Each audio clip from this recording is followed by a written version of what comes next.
IFMS 3.0 पर SNA स्पर्श नया मॉड्यूल लॉन्च किया गया है, जिसपे आप जो नॉर्मल SNA पर बिल बना करके प्रोसेस करते थे वो अभी IFMS 3.0 के माध्यम से SNA स्पर्श पोर्टल बनाया गया है, उसके माध्यम से संपादित होगा।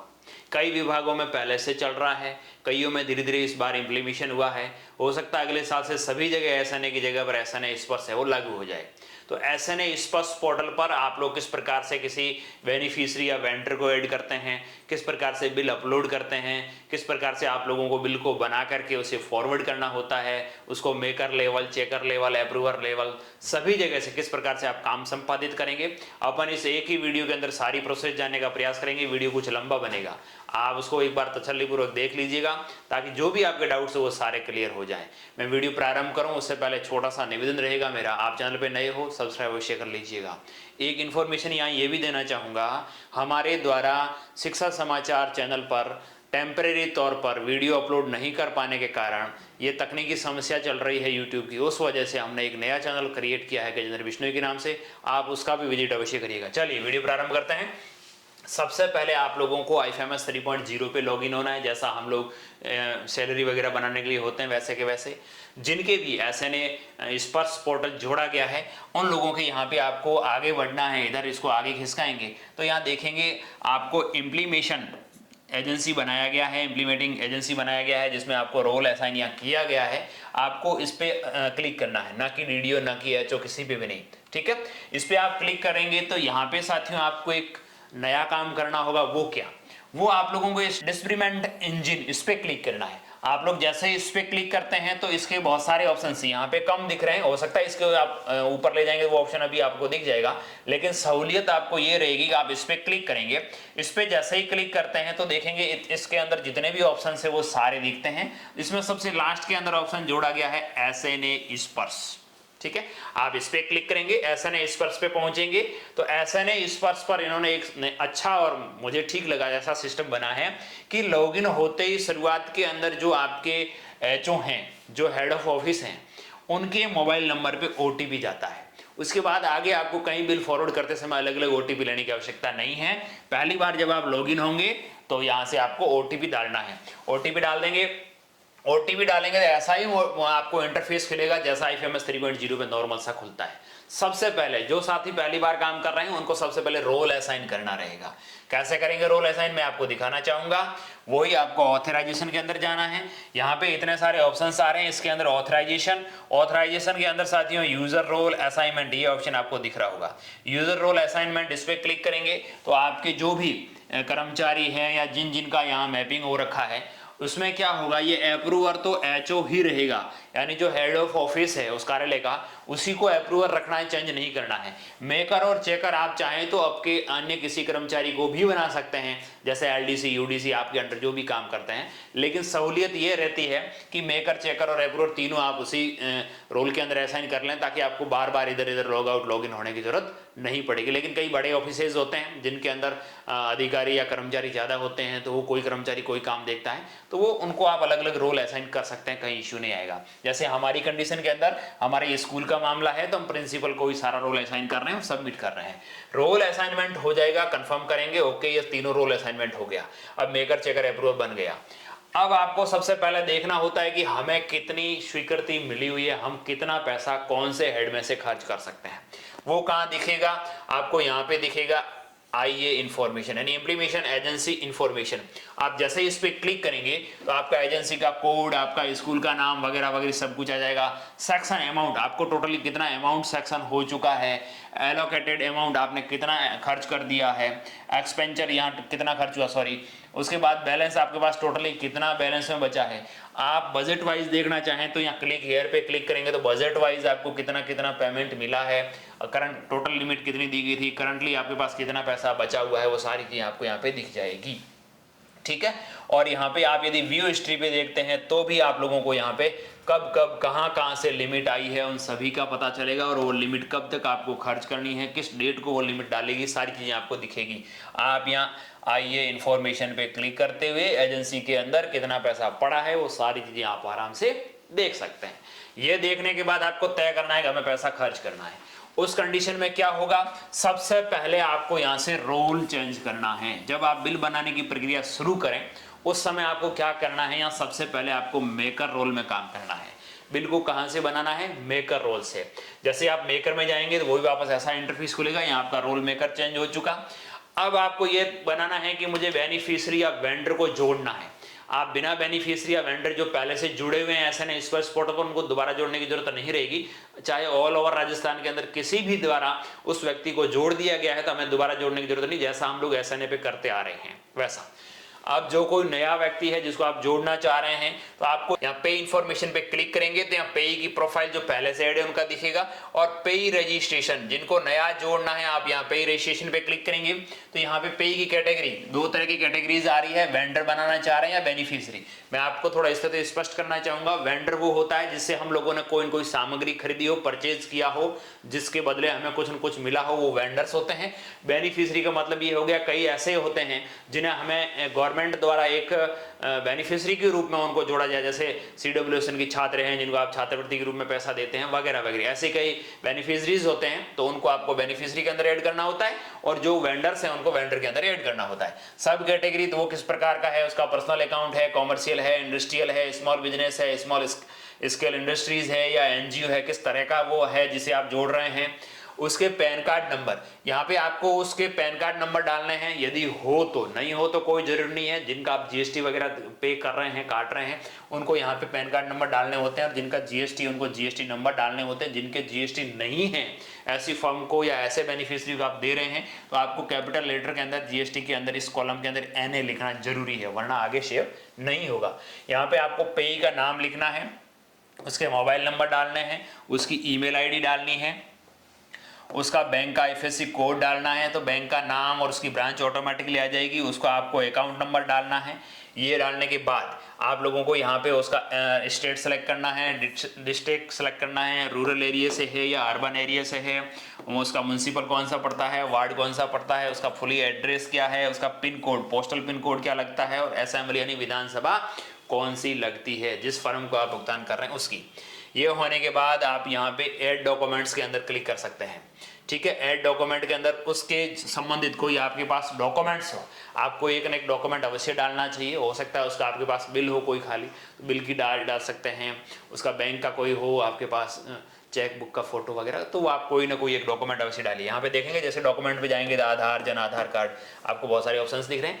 उस संबंधित व्यक्ति का यदि कोई बेनिफिशियरी है तो उसका आधार कार्ड भी आप अपलोड कर सकते हैं, उसका जन आधार कार्ड भी अपलोड कर सकते हैं। ठीक है, ये डॉक्यूमेंट अपलोड की बात रही। ये करने के बाद आप यहाँ से सबमिट पे क्लिक करेंगे। जैसे सबमिट पे क्लिक करेंगे कंफर्म मांगेगा, कंफर्म डालते ही सक्सेसफुली आपका सेव हो जाएगा। इस प्रकार से आपने किसी भी बेनिफिशियरी या किसी भी वेंडर को ऐड करना है तो ऐड कर सकते हैं। ऐड करते समय आपको पैन कार्ड नंबर और GST नंबर का एरर आवश्यकता है। पैन कार्ड नंबर डालना कतई जरूरी नहीं है, लेकिन यदि आप किसी का भी GST काट रहे हैं या टैक्स कट रहा हो तो उसके पैन कार्ड नंबर भी डालने चाहिए और GST नंबर भी डालने चाहिए। कई इम्प्लीमेशन एजेंसीज ऐसी होगी जिनके पास GST नंबर है, वो GST काट के अगले वाले को भुगतान कर रहे हैं, उसके लिए अलग प्रक्रिया रहेगी। और कई ऐसे हैं ऑफिस हैं जिनके GST नंबर नहीं है, वो खुद GST ना काट करके अगली जो फर्म है बिल दाता वही GST खुद पे करती है, तो उनको ये GST नंबर वगैरह लिखना कहीं कोई जरूरी नहीं रहेगा।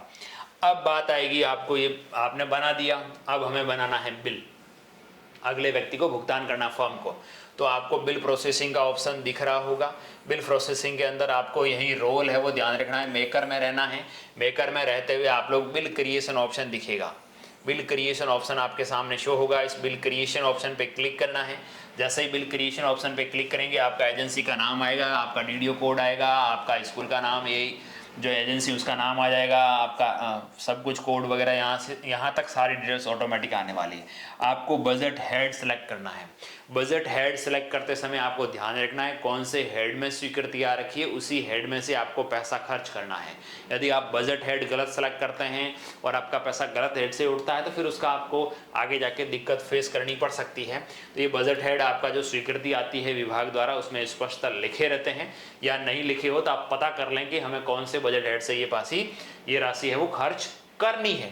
आप जैसे यहाँ बजट हेड देखें, इनको ये इतने सारे बजट सेट्स अलॉट हो रखे हैं, इनमें से जिस भी बजट हेड से इनको पैसा उठाना है, बनाना है बिल, वो उसका हेड सेलेक्ट करेंगे। यहाँ ऑटोमेटिक ग्रांट आ जाएगा, यहाँ आपको टोटल पैसा कितना अलॉट हो रखा है वो पैसा यहाँ पे शो हो जाएगा। आपके पास उसमें से बैलेंस फिलहाल कितना पड़ा है वो शो होगा। कौन से ईयर में बिल बना रहे हैं, कौन से महीने में बिल बना रहे हैं, आप ये दिखना है। उसके बाद पेमेंट मोड, यहाँ पे ऑटोमेटिकली इसको आप चेंज नहीं कर पाएंगे, नॉर्मली रहेगा। बिल का टाइप, किस तरह का आप लोग बिल बनाना चाह रहे हैं, बिल का type grant in EID SNA स्पर्श, सब बिल टाइप SNA स्पर्श आ जाएगा। सेक्शन नंबर, यहाँ पर आपको उस बिल को भुगतान करने का, यानी जिस व्यक्ति को आप भुगतान कर रहे हैं, जिस फर्म को भुगतान कर रहे हैं, उसको भुगतान स्वीकृति आदेश निकालना होता है, आपका कार्यालय आदेश। उसका ऑफलाइन जो आपने आदेश बनाया उसका स्वीकृति क्रमांक क्या है, उसका सेक्शन डेट क्या है, इसे आप लोग नो ही रखेंगे, आपको इसको यस करने की आवश्यकता नहीं है। अब बात आती है उस फर्म का या उस बेनिफिशियरी का कैसे सर्च करेंगे। आप सर्च कर सकते हैं नाम से, बैंक अकाउंट से, मोबाइल नंबर से। सबसे बेहतरीन रहता है बैंक अकाउंट से। आप यहाँ पे बैंक अकाउंट सेलेक्ट करेंगे और यहाँ उसके बैंक अकाउंट डालते हुए सर्च करेंगे। यदि सर्च में वो आ जाता है तब तो ठीक है, नहीं आता है तो पहले आपको पेई रजिस्ट्रेशन के अंदर जाकर के उसका रजिस्ट्रेशन करना है, उसका अकाउंट जोड़ना है। अब यहाँ पे उसका नाम आ गया, सब कुछ आ गया, नाम आया, मोबाइल नंबर आया, FSC कोड आ गए, अकाउंट नंबर। आप एक बार अकाउंट नंबर फेच कर लीजिएगा, देख लीजिएगा, उसका GST नंबर पहले से आपने फॉर्म में ऐड है तो आएगा, एड्रेस वगैरह सब कुछ आ जाएगा। इसे आपको सेलेक्ट करना है। जैसे ही सेलेक्ट करेंगे तो ऐड सिलेक्शन का ऑप्शन आ जाएगा, ये ऐड सिलेक्शन, आपको ऐड सिलेक्शन पे क्लिक करना है तो ये ऐड हो जाएगा, यहाँ पे लिस्ट में जुड़ जाएगा। देखिए ये वेंडर्स यहाँ पे जुड़ गया। अब जुड़ने के बाद आप लोगों को ऐड अमाउंट पे क्लिक करना है, यानी मुझे उस फर्म को कितना अमाउंट पे करना है। जैसे आप ऐड अमाउंट पे क्लिक करते हैं तो एक नया पॉपअप खुलेगा, ग्रॉस अमाउंट कितना है वो आपको यहाँ पे लिखना है, उसमें से नेट अमाउंट कितना दे रहे हैं। हो सकता है आप उसकी कटौती कर रहे हैं, किसी तरह की GST या ऐसा कुछ कटौती कर रहे हैं, तो आप लोगों को नेट अमाउंट और ग्रॉस अमाउंट में डिफरेंस हो सकता है। आप कटौती नहीं कर रहे हैं तो आपको ग्रॉस अमाउंट या नेट अमाउंट, और जो इनवॉइस नंबर है जिस फर्म को या जिसको भी आप कर रहे हैं उसका किस बिल नंबर का बिल है वो आप उसका भुगतान कर रहे हैं, उस बिल के नंबर लिखने हैं और उस इनवॉइस की डेट डालनी है और सेव पे क्लिक करना है। जैसे ही सेव पे क्लिक किया और यहाँ पे ऐड डिडक्शन का ऑप्शन भी आ रहा है। आप जैसे यहाँ ग्रॉस और नेट में अंतर है, कोई डिडक्शन करना चाह रहे हैं तो ऐड डिडक्शन के ऑप्शन पे क्लिक करेंगे तो जितने तरह के डिडक्शंस है वो आपको यहाँ पे शो हो जाएंगे, और उनमें से आप जिसमें भी डिडक्शन जोड़ना चाह रहे हैं वो डिडक्शन जोड़ सकते हैं। आपने ये देखिए यहाँ पे राशि आ गई, ग्रॉस अमाउंट 80,240 और नेट अमाउंट भी इतना है। ये होने के बाद आप यहाँ पे देखेंगे टोटल ग्रॉस अमाउंट 80,240 रुपये आ चुका है। आपको यहाँ पे काम करना है ऐड कंपोनेंट्स, आपको कंपोनेंट्स ऐड करना है। ये पैसा कौन से कंपोनेंट्स में से डिडक्शन होना चाहिए वो कंपोनेंट आप यहाँ पे ऐड करेंगे। तो आपने जिस भी बजट हेड को शुरुआत के अंदर सेलेक्ट किया था उस हेड के जितने भी कंपोनेंट्स के अंदर आपको स्वीकृति मिली हुई है उसमें से जिसमें से भी आप घटाना चाह रहे हैं, पैसा डेबिट करना चाह रहे हैं, उसमें आप राशि डाल देंगे और सेव पे क्लिक करेंगे तो यहाँ पे आप लोग देखेंगे यहाँ पे भी अमाउंट आ गया। पहले यहाँ पे अमाउंट नहीं आ रहा था, आप देख पा रहे होंगे खाली आ रहा था, ये देखेंगे आप इधर 0 आ रहा था, इधर 80,240, लेकिन जैसे ही आपने कंपोनेंट ऐड किया तो यहाँ पे भी 80,240 आ गया और इधर भी 80,000, यानी मामला बराबर। अब आप लोगों को ऐड डॉक्यूमेंट पे क्लिक करना है। यहाँ पे ऐड डॉक्यूमेंट के अंदर इनवॉइस, यानी जो उसका आपने बिल लिया है जिस भी फर्म का आप कर रहे हैं, जो आपने स्वीकृति आदेश निकाला भुगतान के लिए, वो स्वीकृति आदेश, इनवॉइस और आपने उसकी स्थायी अस्थायी स्टॉक रजिस्टर में एंट्री कर दी, उसका प्रमाण पत्र, यानी जो भी उसके संबंध में अपन पहले क्या करते थे, बिल ले आते थे और उसका राशि डाल देते थे। इस बार इन्होंने इसमें SNA स्पर्श के अंदर ये सिस्टम है कि आपको बिल की कॉपी अपलोड करनी होगी, उसके साथ ही उसका भुगतान स्वीकृति आदेश, यदि 10,000 से ज़्यादा का आपने बिल लिया है तो उसका कार्य आदेश, ठीक है, वर्क ऑर्डर आपको बनाना होगा। ये सारी चीज़ें आप लोगों को यहाँ पे अपलोड करनी है। अपलोड करने के साथ ही आप यहाँ पे ऐड करेंगे तो आपका डॉक्यूमेंट ऐड हो जाएगा। यहाँ से चेक कर सकते हैं, गलत हो गया डिलीट कर सकते हैं, और कोई डॉक्यूमेंट ऐड करना हो दोबारा से ऐड कर सकते हैं। ये करने के बाद आप लोगों को सबमिट पे क्लिक करना है। जैसे हम लोग सबमिट पे क्लिक करते हैं, कन्फर्म मांगेगा, यस करिएगा, आपका सबमिट हो गया और फॉरवर्ड हो चुका है आगे लेवल पर। अभी हमने मेकर लेवल पर बिल को प्रोसेस किया, ये चेकर लेवल पे पहुंच गया है। वो अब क्या करना है, आपको यहाँ से रोल चेंज करना है। मेकर की जगह आप किस पे आना है साथियों, चेकर पर। जैसे आप लोग चेकर पे आएंगे, चेकर पे आकर बिल प्रोसेसिंग और यहाँ पे बिल ऑथराइजेशन के अंदर क्लिक करना है। पहले हम लोगों ने यहाँ बिल क्रिएशन पे क्लिक किया था, अब आपको बिल प्रोसेसिंग के अंदर बिल ऑथराइजेशन पे क्लिक करना रहेगा चेकर रोल में। जैसे आप बिल ऑथराइजेशन पे क्लिक करेंगे तो आपके जितने भी बिल पेंडिंग्स है वो पेंडिंग्स आपके यहाँ पे शो हो जाएंगे। कभी कभार इसकी तकनीकी समस्या की वजह से आपको यहाँ पे बिल शो ना करें तो आपसे मेरी गुजारिश रहेगी, आप 2-4 घंटे वेट करिएगा, उसके बाद वापस इसको खोलिएगा, आपके बिल है वो शो करने लग जाएंगे। यहाँ पे बताएगा ये कितने टाइम से आपके पास पेंडिंग है, कितने दिनों से, कितने घंटों से, कितने मिनट से आपके पास पेंडिंग पड़ा है। तो आप लोग देख पाएंगे ये आपके पास बिल आ चुका है। आपको क्या करना है, यहाँ आराम से चेक कर सकते हैं। यहाँ आप आंख के निशान पे क्लिक करेंगे तो इसका इनर आपको आउटर सारा कुछ दिखेगा, इसे देख सकते हैं। आपको लगेगी ये सही तरीके से पे हो रहा है तो कोई इश्यू नहीं है। फिर आपको क्या करना है, यहाँ पे वापस आते हैं तो आपके सामने क्या होगा, ये बिल नंबर दिखेंगे यहाँ ब्लू कलर में। बिल नंबर पे जैसे आप क्लिक करते हैं तो पूरी बिल की डिटेल्स खुलेगी, खाका खुलेगा। आप यहाँ से भी उसकी रिपोर्ट देख सकते हैं, सारी चीज़ें आपको दिखेगी, किस फर्म को दे रहे हैं, कितना दे रहे हैं, सारी चीज़ें आपको यहाँ पे, कितनी कटौती कर रहे हैं, कौन से हेड से दे रहे हैं, ये सारी चीज़ें यदि एक्यूरेट हैं तो आप लोगों को क्या करना है, यहाँ पे क्लिक करेंगे, उसका पूरा ग्रॉस कितना है, नेट कितना है, कौन से हेड में कटौती वगैरह सब कुछ आपको दिख जाएगा। ये रिपोर्ट आपको दिख ही रही है। यहाँ आने के बाद आपने जैसे इस पर क्लिक किया, आप इसको नीचे स्क्रॉल डाउन करेंगे, आप इनके क्या क्या पीडीएफ अपलोड कर रखी है वो भी आप यहाँ से चेक कर सकते हैं। सब कुछ ओके हो तो आपको forward to DDO and approval. अब आपको यहाँ पे पता चला कि यार ये तो गलत है, मुझे इसको रिटर्न करना है, तो आप चेकर लेवल से इसको रिजेक्ट नहीं कर सकते हैं और ना ही रिवर्ट कर सकते हैं। उस कंडीशन में आपको इसे आगे भेजना होगा और अप्रूवर लेवल से ही रिजेक्ट या रिवर्ट का ऑप्शन रहता है। तो आपसे गुजारिश रहेगी, आपको रियली चेकर लेवल पर ये लगे, चेकर लेवल पर ये लगे कि यार ये बिल सुधार योग्य है, इसमें अपडेशन किया जाना है, इसका भुगतान नहीं किया जाना है, फिर भी आपको उस कंडीशन में इसे आगे बढ़ाना ही होगा। और आगे जो भी अप्रूवर है उनको आप सूचित करें कि ये बिल जो मैंने भेजा ये ठीक नहीं, इसको रिवर्ट करना योग्य है। यहाँ पे आप डॉक्यूमेंट डाल सकते हैं, रिवर्ट क्यों करना है, आप कारण भी लिख सकते हैं, यहाँ पे कमेंट भी लिख सकते हैं। कमेंट लिखते हुए आप इसको आगे बढ़ाएंगे, कंफर्म मांगेगा, ओके करेंगे, कंफर्म हो गया। अब हम लोगों को रोल चेंज करना है और अप्रूवर रोल में आना है। जैसे आप अप्रूवर रोल में पहुंचते हैं तो वापस वही बिल प्रोसेसिंग और बिल ऑथराइजेशन पे क्लिक करना है। बिल ऑथराइजेशन पे क्लिक करेंगे, जो आपके पास बिल पेंडिंग है वो यहाँ पे शो करेगा। शो नहीं करता है, तकनीकी समस्या हो सकती है, तो आपको वेट करना है। यहाँ पे वही बिल नंबर पे क्लिक करना है, ब्लू कलर में जो बिल नंबर दिखेगा वही वापस जो हम लोगों को चेकर लेवल पे दिखा वैसा का वैसा आप लोगों को यहाँ पे अप्रूवल लेवल पर भी दिखेगा। लेकिन यहाँ पर नीचे देखेंगे आप 3 ऑप्शन दिख रहे हैं, एक तो रिजेक्ट का, रिवर्ट टू मेकर और फॉरवर्ड टू एसएन। आपको लगे एकदम ओके है, भुगतान योग्य है तो फॉरवर्ड करिए। आपको लगे कि इसको हमें मेकर लेवल पर ले जाना है, कुछ सुधार करना है, और आपको लगे कि यार इसमें सुधार की भी गुंजाइश नहीं है, पूरी तरह से रिजेक्ट करने की गुंजाइश है, तो आप इसे रिजेक्ट भी कर सकते हैं। आपके पास तीनों तरह के ऑप्शन है अप्रूवर रोल में। मेकर और चेकर पर इसको वापस नहीं किया जा सकता। आप जैसे ही इसको ऐसे फॉरवर्ड करेंगे, आपका बिल फॉरवर्ड के लिए कंफर्म मांगेगा। बिल फॉरवर्ड हो चुका। अब हमें देखना है कि बिल की स्थिति क्या है, कहां तक पहुंचा। तो 2 नंबर पे ऑप्शन है बिल स्टेटस। आप जैसे ही बिल स्टेटस पे क्लिक करेंगे, आज दिन तक जितने भी बिल आपने बना रखे होंगे, यहाँ पे डेट के थ्रू भी आप सेलेक्ट कर सकते हैं, मंथ के थ्रू भी सिलेक्ट कर सकते हैं, रेफरेंस के थ्रू भी सिलेक्ट कर सकते हैं। आपको जितने भी बिल है वो सारे दिखेंगे। पेंडिंग एट एसएनए अप्रूवर, हमने एसएनए को फॉरवर्ड कर दिया, वहां पर उस कर्मचारी का नाम आएगा, किसके स्तर पर पेंडिंग है। आप रिपोर्ट्स भी चेक कर सकते हैं। यहाँ पे आप बिल नंबर पे क्लिक करेंगे तो आपको पूरा ट्रायल दिखाएगा, किसने बनाया, कब बनाया, चेकर पर कब आया, अप्रूवर कब पर आया, एसएनए फॉरवर्ड कब हो गया, ये सारी चीजें आपको दिखेगी। तो इस तरीके से एसएनए स्पष्ट पोर्टल पर आप आराम से बिल को प्रोसेस कर सकते हैं। अब बात रही कि यार हमारा तो यहाँ से हमने तो ठीक बनाया, लेकिन आगे से रिवर्ट आ गया बिल, हो सकता है कोई मिस्टेक रह जाए, तो जो चेकर आगे जाकर के अप्रूवर होगा एसएनए पे, वहां से रिटर्न भी आ जाए, तो उस कंडीशन में क्या करना रहेगा आप लोगों को। वही बिल प्रोसेसिंग के अंदर सबसे नीचे ऑप्शन आ रहा है ट्रेजरी ऑब्जेक्टेड बिल्स, ठीक है।